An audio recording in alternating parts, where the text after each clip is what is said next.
আমি যুবকদেরকে অনুরোধ করি, ছোট ভাই, তোমরা এই 14, 15, 16 বছর 20 বছর বয়সে তোমরা কোনো মহিলার সাথে অবৈধ সম্পর্কে লিপ্ত হয়েও না। আমি অনুরোধ করলাম, তোমার জন্য আল্লাহ যে রিজিক রেখেছে তুমি পাবা ইনশাআল্লাহ। আস্থা রাখো আল্লাহর প্রতি।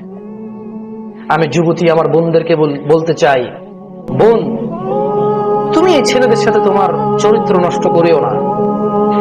তুমি সন্তুষ্ট থাকো। আলহামদুলিল্লাহ, এই দেশের মাটিতে এখনো মানুষ এটা মনে করে না যে মেয়ের বয়স 30 বছর হলে বিয়ে এবং ম্যাচুর হইতে হবে।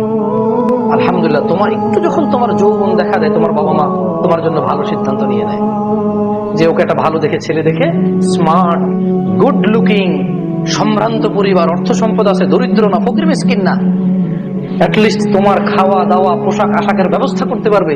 তোমার বাবা মা তুমি একটু বড় হলে সে চিন্তা করে একটা তোমার জীবন সঙ্গীর জন্য ওরা কিন্তু তোমার জন্য সময় ব্যয় করে।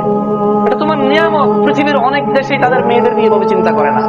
আলহামদুলিল্লাহ, বাংলাদেশে তোমার জন্ম, এই দেশে তোমার জন্ম হতে তোমার জন্য এটা অনেক বড় নিয়ামত যে তোমার পিতামাতা তুমি একটু বড় হলেই তোমার জন্য জীবন সঙ্গীর একটা উত্তম ব্যবস্থার পরিকল্পনা করে।